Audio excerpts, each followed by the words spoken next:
visuals that are disturbing, graphic, or sensitive in nature. Viewer discretion is advised.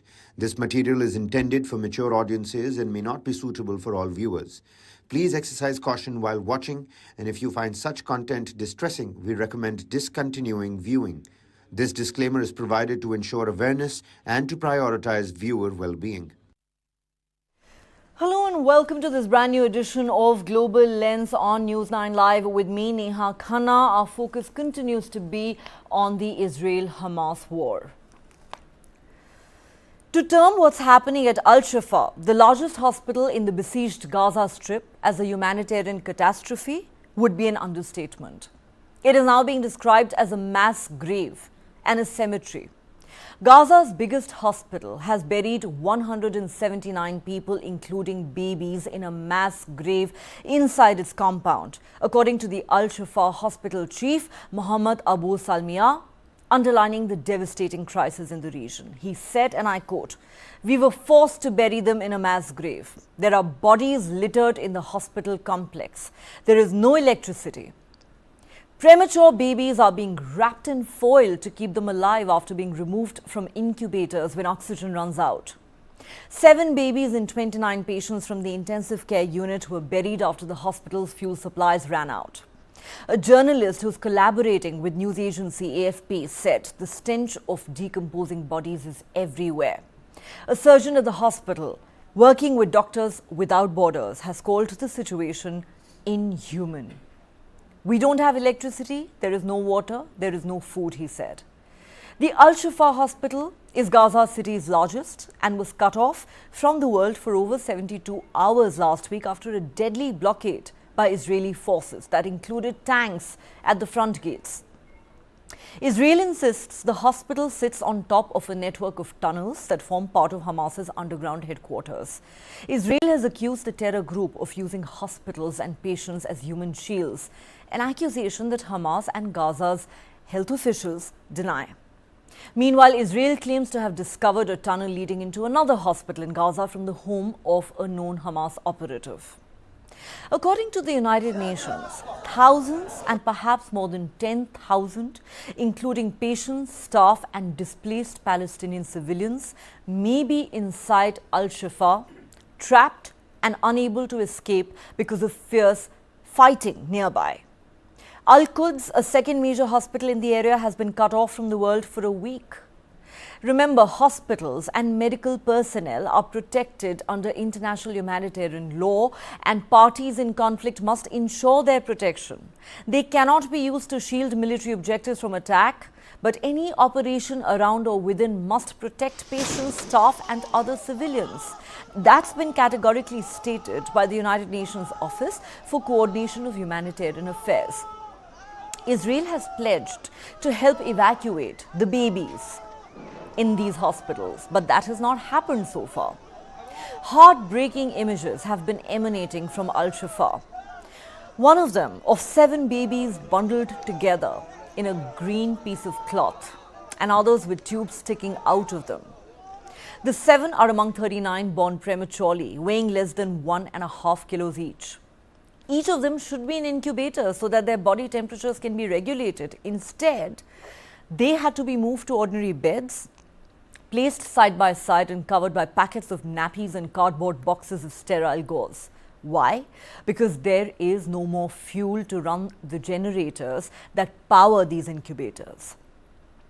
Doctors at Al-Shifa Hospital are refusing a mandatory evacuation order from the Israeli Defense Forces.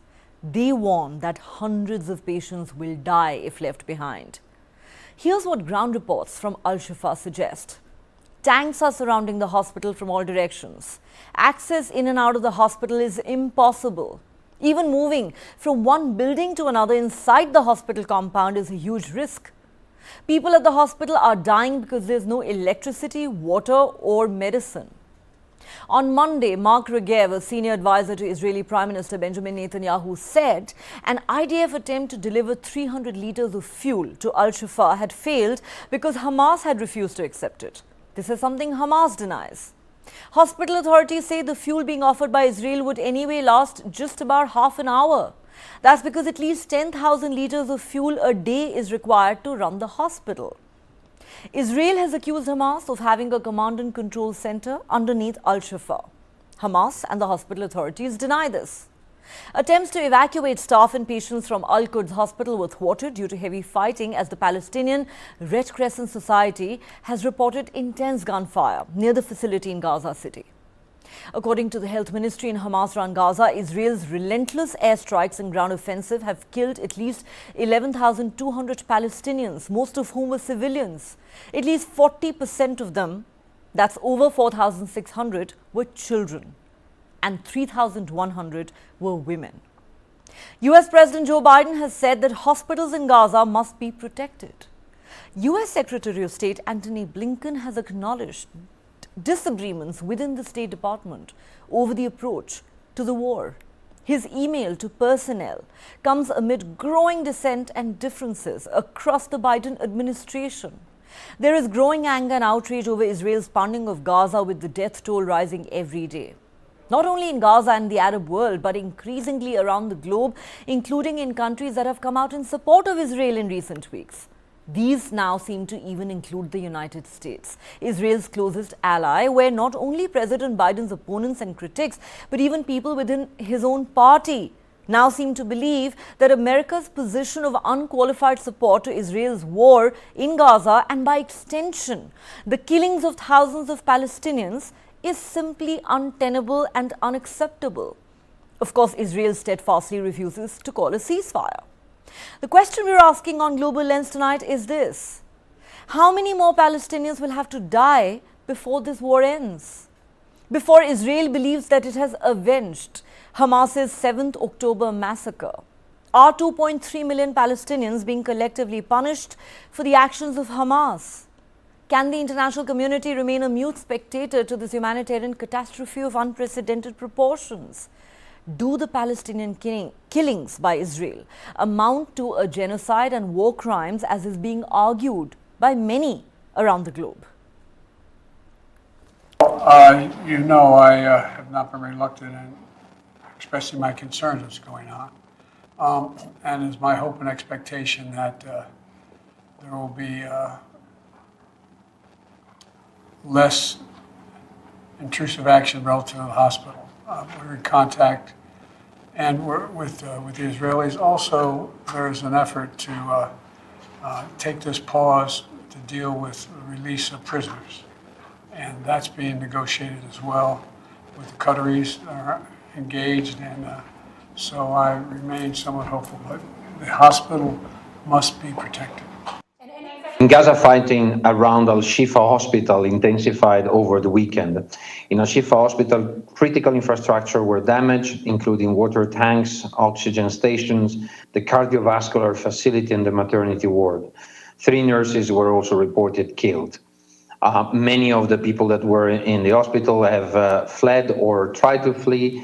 Some have remained behind. It's very difficult for us to establish how many are still in the premises. Yesterday, we were informed by the hospital that the last 18 patients in the Rantisi hospital had safely evacuated to a safer hospital. This is because our war is against Hamas, not against the people in Gaza, especially not the sick, wounded, or the women, or the children. Our war is against Hamas, who uses them as human shields. In Gaza, as ground operations by the Israeli Defense Forces intensify, the relentless Israeli bombardment continues, hitting civilians, hospitals, refugee camps, mosques, churches, and UN facilities, including shelters. The Secretary General is, and I am, deeply concerned about clear violation of international humanitarian law that we're witnessing in the ongoing conflict. Let me repeat the clear, unequivocal position of the United Nations that no party to an armed conflict is above international humanitarian law. Even wars have rules. How much worse is this humanitarian crisis going to get? Let's understand this with our guests. Joining me on the show tonight is Hadil Kazaz. She is a Palestinian humanitarian worker with Oxfam. She joins us live from Ramallah in West Bank. Also with us is Professor Uriel Abulaf at the School of Political Science, Government and International Affairs, joins us live from Tel Aviv. We're joined by Dr. Alexander Grinberg, captain at the IDF Military Intelligence, retired. He was with the research department. He joins us live from Israel as well. And joining me from Bengaluru in India tonight is Tammy Benheim, Consul General of Israel to South India. Thanks to all my guests for joining me on the show. As we have tried to do on Global Lens from the beginning of this war, we have tried to get voices from both sides because there's been suffering on both sides. I want to begin with Hadil Kazaz, who joins us from Ramallah in West Bank. Hadil, thank you very much for coming back on Global Lens. Today, Gaza's largest hospital, Al-Shifa, is being described as a mass grave, as a cemetery. God knows how many babies have died there. The images that we've seen coming out of there are absolutely heartbreaking. Can you tell us just how devastating the ground situation is? It is absolutely a humanitarian crisis, and it's absolutely devastating and catastrophic by all means. To see this suffering that lasted actually not only for the last 72 hours, but since the beginning of the war, there was continuous attacks and bombardment and bombing to Shifa Hospital, which at that time had more than 70,000 evacuees or internally displaced people, as well as hundreds and hundreds of patients, and it was the only hospital which could help and deal with the serious injuries, including the biggest or the largest intensive care unit and the largest dialysis department and the largest infants incubators. So we have been witnessing intensifying of bombing in the last 72 hours, and it is absolutely understandable for anyone who watches from far away, especially for humanitarian actors like myself, to understand how this situation couldn't be dealt in a different way. What was the obstacle behind dealing with such a situation in a way that would save civilians' lives and help people who are in need of help to get the help they need? We heard pleas and complaints from the doctors in the Shifa Hospital over the days, asking for an international investigation team, for the International Red Cross to intervene, for any impartial party to show up and to deal with the situation. But of course, nothing happened. We also heard pleas about how the bodies were actually in the yard of the hospital outside, because anyone who just emerged from the hospital buildings was shot, and dead bodies were in the outside yards of the hospital. We were not buried, and at a certain point we heard stray dogs were coming and attacking these bodies. This is not acceptable, especially when we are seeing this live on camera. And it doesn't seem that anyone is able to stop this madness. And there is no wise voice, basically, saying that this is not acceptable. Hospitals are protected by international law, and it's absolutely necessary for civilians to be protected, for infants to be saved, and for people who have kidney failures not to die immediately. We saw actually one of them who left Shifa Hospital, and he was saying he didn't have a dialysis for 4 days. This means a death sentence for him, and this is again not acceptable for any human being. Anyone needs the access to healthcare should receive it at all times. We also witnessed these doctors in the hospital who have been working around the clock. They couldn't have shifts, they couldn't have rest, they didn't have food, they didn't have electricity. And this was going for 39 days until now. Again, inhumane situation for workers, for staff, for doctors, for anyone who's in the Shifa Hospital at the moment. This is an inhuman situation, and frankly, Hadil, most of us cannot even imagine what Palestinians in Gaza are currently going through. But before I go across to my Israeli guests, I need to ask you this question. Israel says that Hamas is using Al-Shifa Hospital as its command and control headquarters. That is where its military infrastructure lies. Underneath lie those tunnels. And that is why they have surrounded this hospital. That is the reason why this hospital has come under attack. The patients and doctors and others are being used as human shields by Hamas. How would you respond to that? First of all, we are a humanitarian organization, and we care and we deal with the civilians, and that's who we pay attention to. However, my response to that would be, why for 39 days this couldn't be verified by any other source? What the Israelis say hasn't been allowed to be verified or proven, or there is no evidence. It's just what we hear. And why this situation couldn't be solved for all this time? This is a question that we need to ask everyone about, and definitely we need to understand how the situation was allowed to reach this point. We care about the people, the children, the babies, the patients, including actually my aunt who was using dialysis in Shifa Hospital, and we lost contact with her. We don't know where she is at the moment. She may be as well dead, I don't know. So that's exactly what we are talking about. We are talking about these civilians, these people who are in such a dire situation that's not acceptable, that they don't deserve to be in this situation. This was the only hospital available for them. And out of the 35 hospitals in the Gaza Strip, 20 are out of function. Totally, completely, they don't function.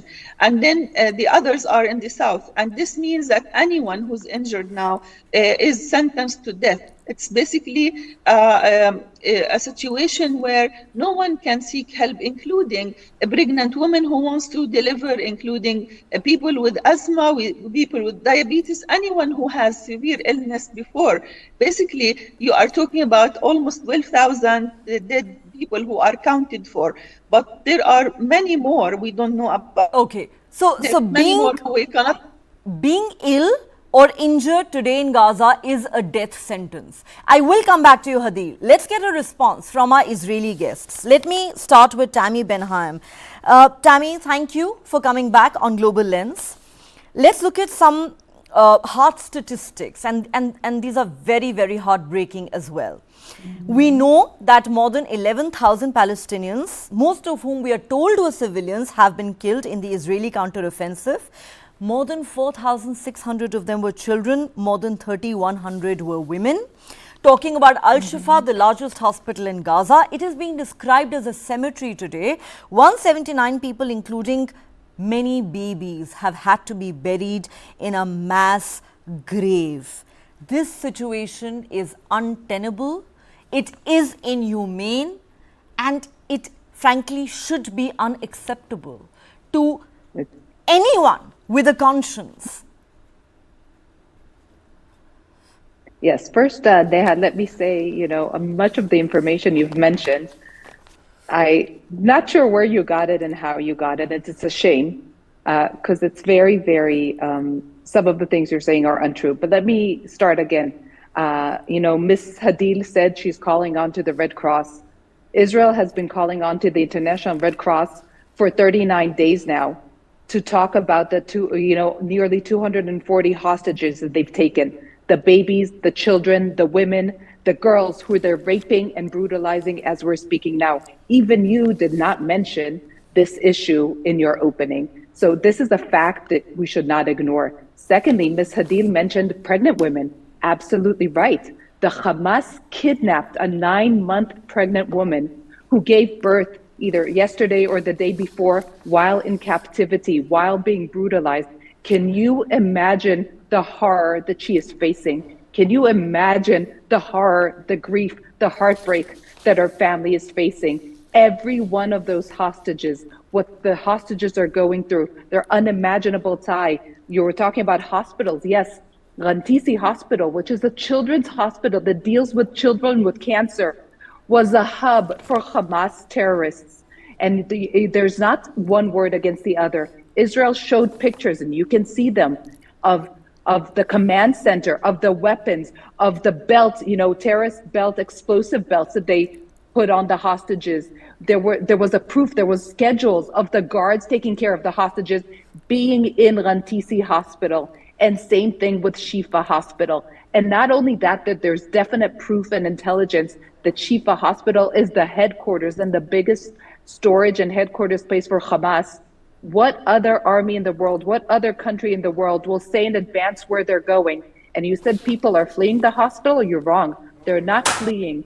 They're using, and IDF is assisting them and helping them move to southern Gaza. They're not fleeing. They have, the IDF has corridors. Hamas tries to stop these people from fleeing. Our soldiers are protecting Palestinian civilians and are trying to get them to the south where it's safe. And listen, and this is what you're wrong. You're right.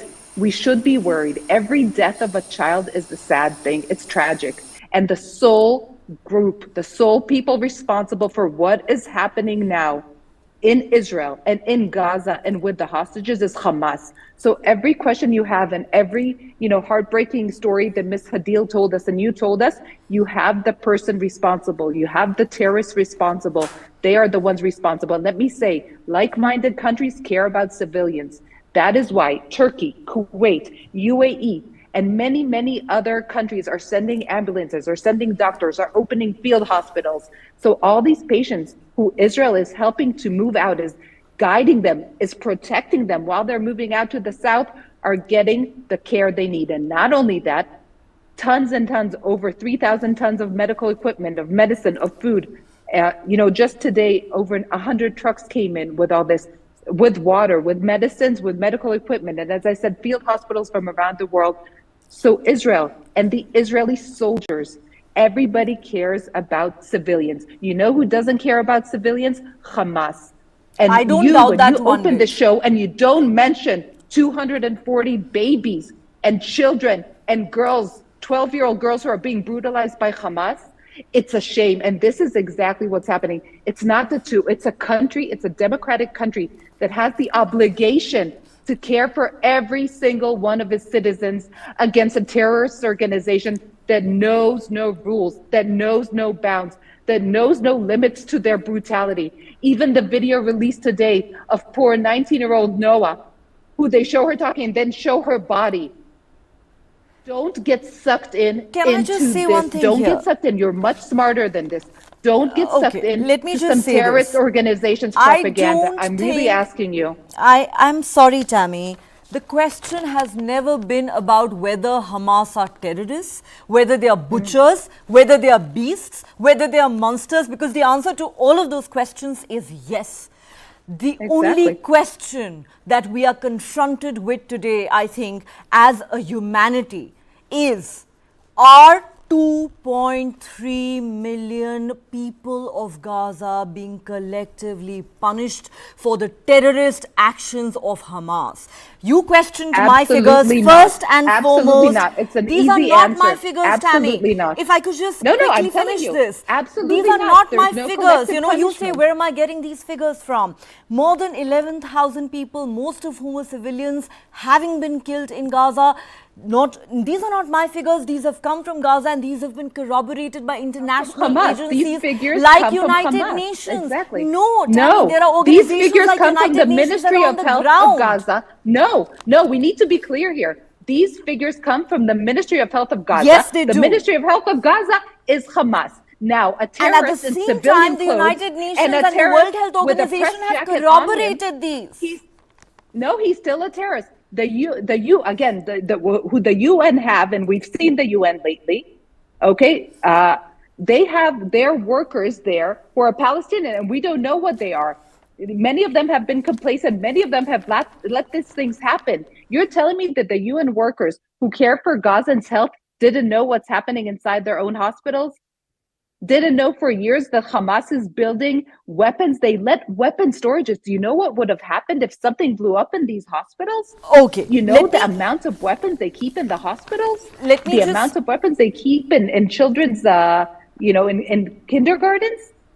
Think of a mistake, not on purpose. If one of these would have blown up. I have one point of disagreement with you, Tammy. Nobody denies that what happened in Israel on the 7th of October was absolute butchery. However, when we talk about the killings of Palestinians and we're instantly accused of peddling Hamas agenda, I object to that very strongly. None of us here are sitting in support of Hamas. I would be the first person to say, execute those terrorists if you can. But the question here is about the innocents who are caught in the crossfire and who are dying by the thousands. I do not think that in our conscience we can any longer turn a blind eye to this. The international community cannot. Your closest ally, Nobody's the United turning States, a blind eye. The United States is turning a blind eye. is not doing that anymore, Tammy. About the civilians. The United States is not doing that anymore. Okay, let me just get a word in from the other Israeli guests and I'll come back to you. Dr. Alexander Grinberg, you know, it is well known that under humanitarian law, hospitals are protected. Israel says we are not going after hospitals, we're not going after civilians. The Biden administration, in fact, President Biden himself has said hospitals must be protected. But here hospitals are under attack and people are dying. Al-Shifa, the largest hospital, is turning into a mass grave. How much longer can Israel justify this? I fear I slightly misunderstood you. First, you said it's a mass grave and it's heartbreaking. So I understand that the mass grave of Israeli butchered citizen was, I believe, less heartbreaking. Both can be equally true, sir. Both can be true. Both can be true. And my heart can break for both the Israelis who are butchered and for the Palestinians who are dying, sir. So they're dying. There's only one responsible for their death. It is Hamas. And even CNN acknowledged that a U.S. official with knowledge of American intelligence says Hamas has a command node under the Al-Shifa Hospital, uses fuel intended for it, and its fighters regularly cluster in and around Gaza's largest hospitals. Their proofs, Israel provided proofs, and you know very well that if there had been any suspicion that what Israel says was not true, all the world and American media would only trumpet that. So this fight will continue unless Hamas surrenders and releases our hostages. If someone says that we are not supporting Hamas, of course, but we are against the death of innocent Palestinians, the person, in fact, wants us to be executed by Hamas, because this is what happens. As to the plaints of Palestinians, there is like Arab proverb, ضربني وبكى سبقني واشتكى. He bit me and run to complain over me. So this is the same story. And again, the fight will continue till the victory. Hamas has all the means necessary to stop it immediately, to release our abducted persons, including babies and pregnant women, and it will stop. If it does not stop, the fight will continue. We are doing that not to kill Palestinians, but to put down Hamas resistance. But you are killing Palestinians is the point, sir. That when more than 11,000 Palestinians are killed, over 40% of whom were children, then you are killing innocent Palestinians who are not Hamas. That is the whole problem here. And can I tell you, sir, that today there is growing unease, even anger, even in the United States of America, even in countries that have come out in support of Israel. In recent weeks, they are increasingly uncomfortable being seen in Israel's corner, because what is happening currently in Palestine in Gaza is being described by many around the world as a genocide. How do you respond to a war crime with a series of war crimes is the question that Israel is being asked today. Well, you know, when Jews are butchered, it is never a genocide, and it rarely raises the concerns of the world, so we don't care about any outcry in the world, particularly when this outcry comes from countries and states that never give a damn to the life of their own citizens. And Hamas, if you remember, claimed openly that they're not responsible for the lives of the Palestinian civilians. So that's the whole story, and I don't think it is our problem.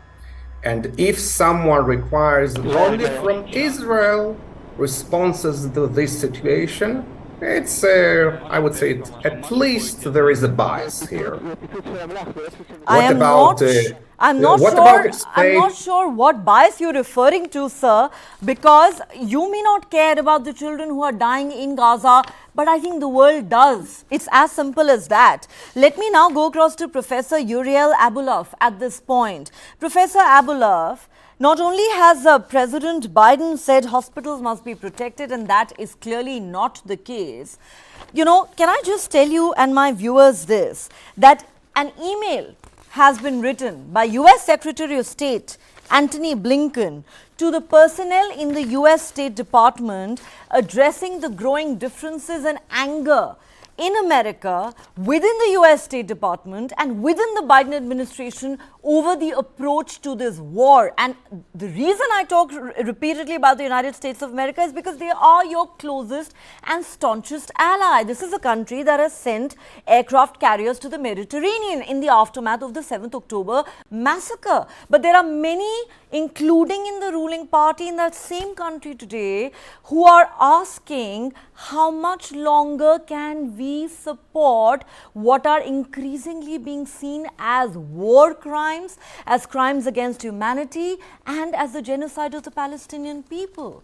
How would you respond to that?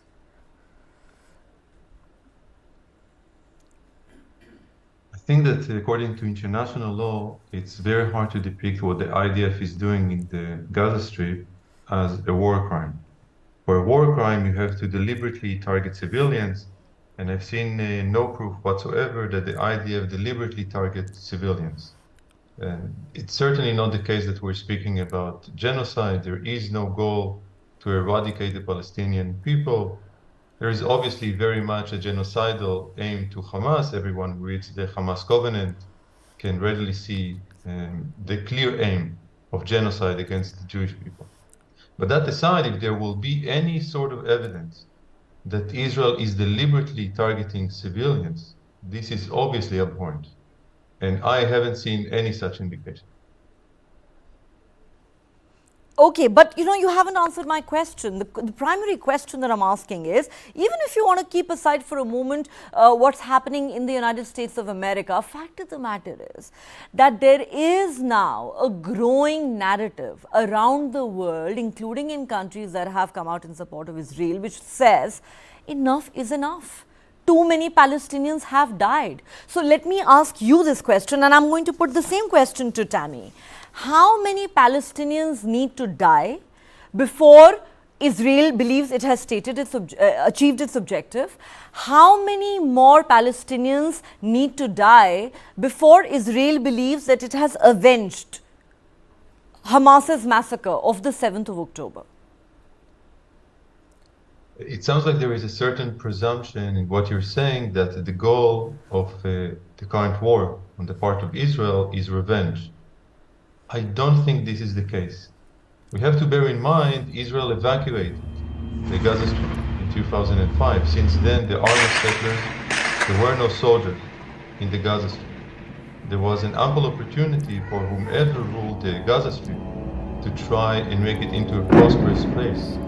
It hasn't been done. Instead, we know, and this is corroborated all over the place, that instead Hamas has taken over in a coup, military coup, in the Gaza Strip, and has been using Palestinians themselves as human shields in order to attack Israeli civilians in Israel per se, no settlements, in Israel per se, as has horrendously happened in the massacre of October 7th.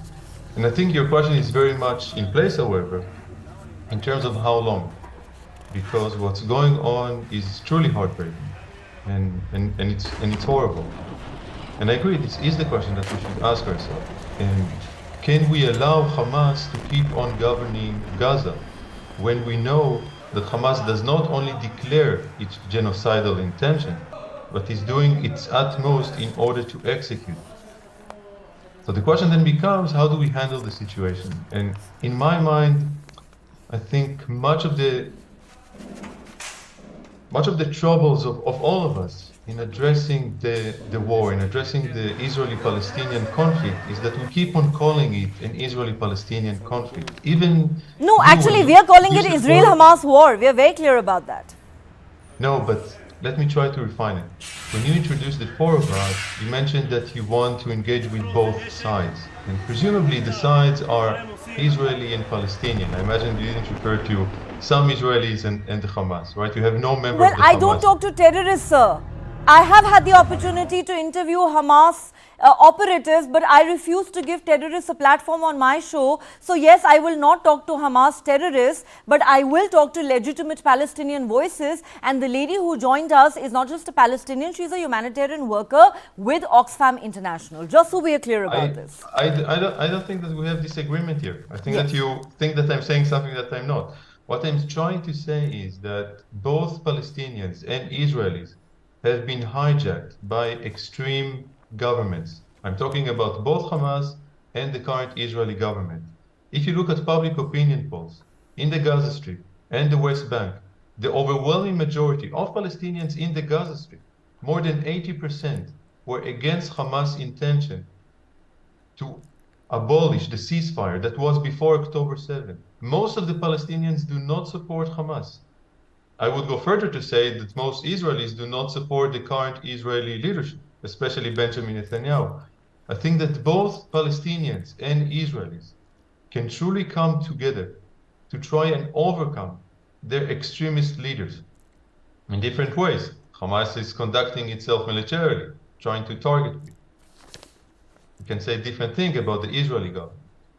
And the task before the international community is to recognize it, is not to yield into simplistic thinking in terms of all Israelis or all Palestinians. That's obviously not the case.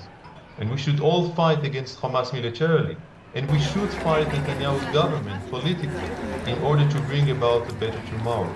This is possible. Even amidst this carnage, there is a possibility of coming together into a better day.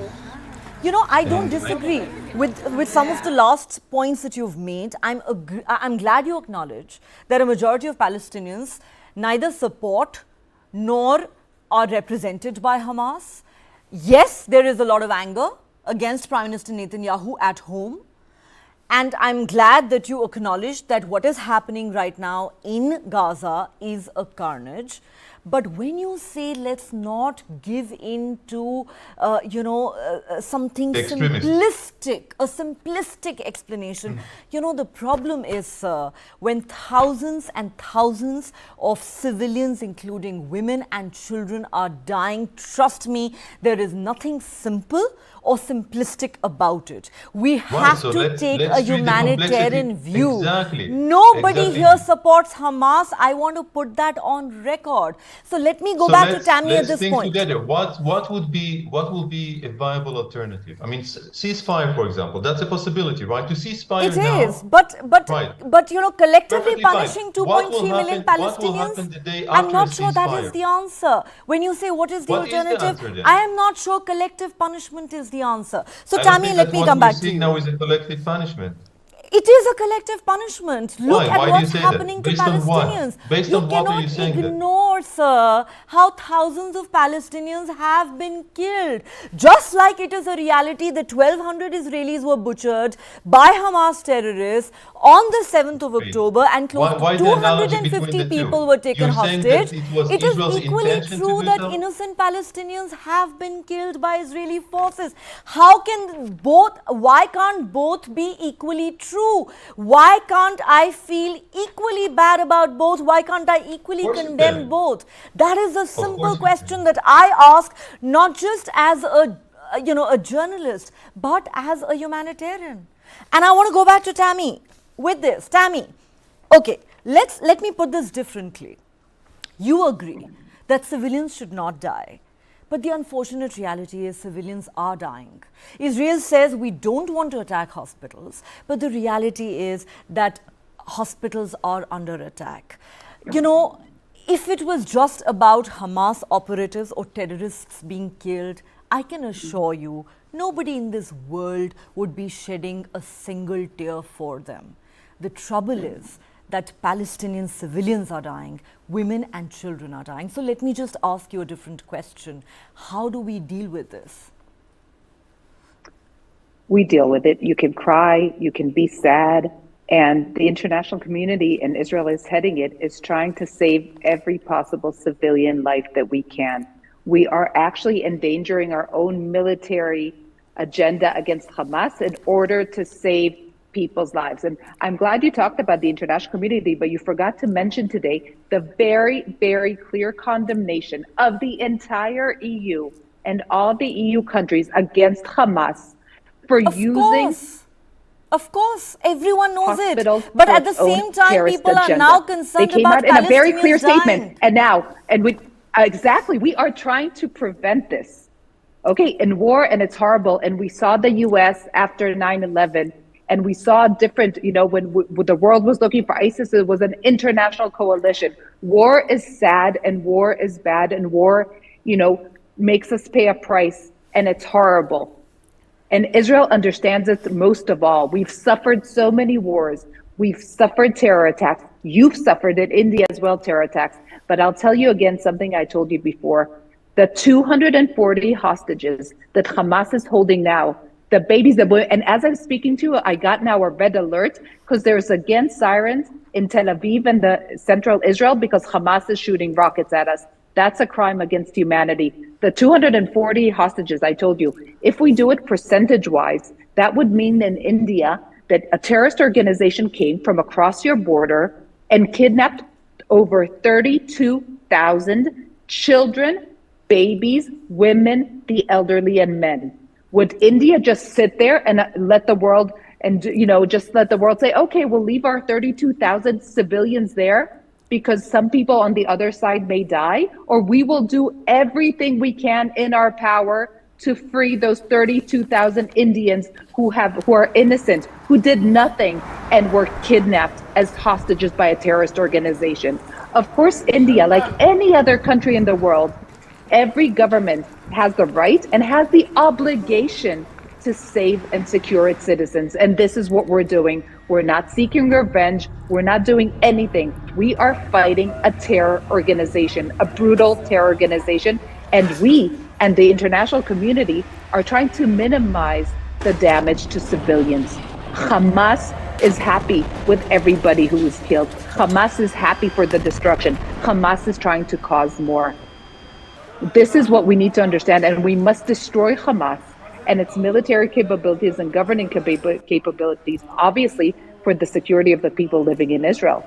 But also, now we know and now we're certain, for the 2.3 million people living in Gaza that you and I and everybody cares about. We want them to have a better life. We want them to have a future. We don't want them to be used as pawns in a terrorist sick mind. We want them to be free. Okay, just for perspective, of course you're right, Tammy, that India has been a victim of terrorism for a very long time, exported by our neighbor, Pakistan. We had 26/11. I can't hear a thing. Okay, I just hope we can fix your audio. I will come back to you in just a moment, but as I was saying, we had 26/11, which was possibly the worst terror attack on Indian soil in our entire history. But just for perspective, Tammy, we did not bomb Pakistan to stone age. We need to be clear about that. We didn't bomb anybody to stone age. You didn't have hostages. I, by the way, was in India during the time of this horrible attack. Were held hostages. I talked to the hostages. I talked to the hostages in Nimran House. okay, Yes. to the Jewish hostages in Nimrod house before they were killed. Nobody was taken across the border in this instance. It was a horrible, awful attack. So you know the pain, and you know that these terrorist organizations need to be stopped, especially as they say that they will do it again the first chance they get. They need to be stopped. Full stop. Nothing more. Okay, let me take this to Dr. Grinberg. Dr. Grinberg, you know, the question is simply this. If what Hamas did to Israel on the 7th of October was an act of genocide, a crime against humanity, and a war crime, and I agree with all of those things, it indeed was, how is the killing of innocent Palestinians, including women and children who are not Hamas, how is this not genocide? How is this not a crime against humanity? How is this not a war crime? Before you say we don't care, I want you to answer the very pointed question that I've just put to you. Well, you're always, you keep going around the bush. And I tell you again, no, first, sir, I'm giving you facts. Who built Al-Shifa Hospital? It was built by Israeli architects in the 80s.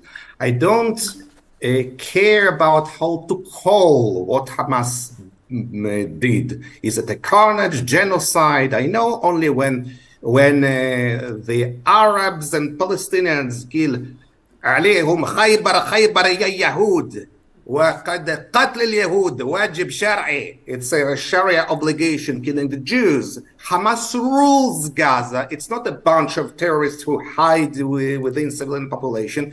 They rule Gaza, and I'm sorry, I'm a former military officer and not a jurist. It's not my job to define and to distinguish between civilians and non-civilians.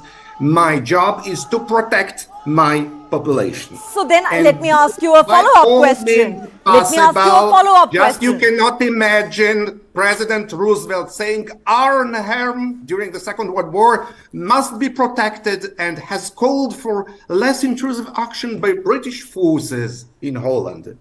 Do you find it? I want to ask you a question. You've talked about protecting your people. You've talked about, and Israelis have talked about, their exercising their right to self-defense. The question that many are today asking is launching an assault on 2.3 million people self-defense? Is killing thousands of women and children and babies self-defense? Is that Israel's definition of self-defense? Of course it is. We're not talking about my personal self-defense. No normal country can stand the existence of this enclave or statelet ruled by terrorist organization who withheld our abducted citizens. That's all. And again, when a state carries a war, so it's the job of those who hide within civilians and to use them and human shields to protect them and to let them go. And Hamas didn't let them go. Moreover, when Israel suggested fuel portions to Al-Shifa Hospital, the doctors refused to get it because Hamas forbids them to take fuel from Israel because Hamas uses fuel for their needs. That's all. Okay, Al-Shifa Hospital authorities have denied this. They also say, by the way, that the fuel that Israel has offered would run out in half an hour because they need 10,000 liters of fuel to run that hospital for a single day. But let me now go across to Professor Uriel Abulaf. Professor Abulaf, I come back to the question that I put to you earlier and that I put to Tammy earlier. If we are all convinced that we do not want to see innocents dying, then the question really is, what is the way ahead? Prime Minister Netanyahu says no question of a ceasefire till all the hostages are returned. Hamas says hostages will be returned, or at least we can talk about their return only once there is a ceasefire. It's another matter that the Prime Minister has also hinted that some sort of a deal may be in the works. But my question simply is, how do you resolve this stalemate? Because I have to keep saying this, people are dying every day and most of these people are not Hamas terrorists. They're civilians, they're children, they're women. Yeah, I don't know the exact numbers of civilian versus Hamas terrorists who have been killed, but there are a lot of civilians dying, and it is heartbreaking. I'm glad you acknowledged that. Thank you for saying that. As you said, even without being a humanist, just by being a human being, if you see women, children, elderly, or just men who are not part of the Hamas machinery dying, this is horrible. It's horrible. And I'm also not the one to blame the Palestinians for electing Hamas. Israel is elected Netanyahu's government, and I think Netanyahu's government is doing horrible things, for example, in the West Bank. And I'm not going to support it because I am in Israel. And I think that there are many, many Palestinians today who see what Hamas brought on them, and saw it even before what has been happening over the last month and a half. And they abhor the Hamas.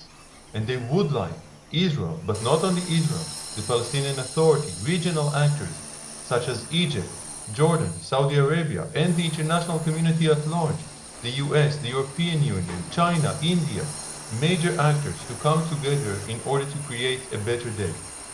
And I would like to say that I think it is possible.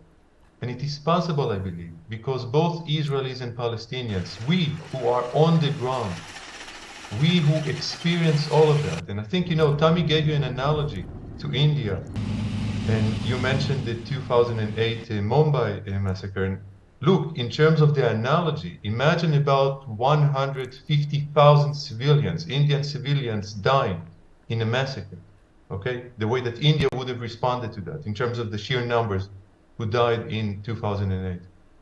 Now, I think there is a way out of it. And the way out of it is coming from the acknowledgement of both Israelis and Palestinians that they have been, we have all have been, abducted by our extremes leadership. And there is a way to go beyond that. If there is a common pledge, yes, to create an independent Palestine, I'm all in favor of that. A demilitarized, democratic Palestine on both the West Bank and the Gaza Strip, guaranteed by the international community and supported partly by funding initially. There is a sort of a need for a Marshall Plan now in the Gaza Strip and possibly in the West Bank as well, in order to create a viable polity where moderate Palestinians can truly build together a state that will live side by side peacefully with Israel. All of this is possible. And there could be, amid all of that, there could be the return of the captives and some Palestinian prisoners who pledged for peace. There is a way to go about it. And I think that here we need the support of all the international community and to understand that there is no clear-cut dichotomy between righteous A and an evil B. That's not the way it goes. On both sides, there are people who are good. They are the majority, not the extremists. And the international community should come and support them. Now, calling right now for a ceasefire before Hamas is down, I believe is a mistake. It is a mistake because currently there is no other military force that can bring down Hamas. And Hamas will not go willingly out of the Gaza Strip. They will use their people, their Palestinians. Okay, I'm really glad that you've... Okay, I'm really glad that you've said some of the things that you have, because we all, I think, can agree that there are good people on both sides, and you agree that perhaps ultimately the two-state solution is the only solution. However, right now we need to think about how to end this war, how to end the killings. It's also interesting what you said about Prime Minister Netanyahu's policy, especially in the West Bank, which you are critical of, which many have been critical of. Tammy, since you were upset with me earlier, I will give you the last word. And I want to assure you that my intention is not to apportion blame or to point fingers. Can you hear me, Tammy? Now I can. Okay, so I was just saying, since you were upset with me earlier on the show, I will give you the last word as we wrap up this discussion. And I want to assure you that my intention as a journalist is not to apportion blame, not to point fingers. It is to have a dialogue, because if I had any kind of bias, I would not have so many Israelis on my show night after night. So I will just ask you to wrap up this discussion for us. What do you think is the way ahead? There are growing calls for a ceasefire from multiple countries and of course the United Nations. Do you see any possibility of that in the foreseeable future? Sure. The Hamas can come tomorrow morning, give us 240 hostages, and everybody will talk. Absolutely. That's what it'll take, the release of all the hostages. And it's interesting what Prime Minister Netanyahu said over the weekend, that a deal might be underway. Could that, in fact, involve the release of some Palestinian prisoners in Israeli jails? We will probably have to wait to find out. But on that note, thank you very much, Tammy Benheim, Dr. Alexander Grinberg, Professor Uriel Oberlof, and of course, Hadil Kazaz, who joined us earlier on the show. Thank you to all of you for joining us, for sharing your perspective with us on what is clearly the biggest international story of the day and an issue that continues to cause massive concern around the world. All we want to see is an end to this war. Well, that's all the time we have on this edition of Global Lens. If you have been, thanks for watching.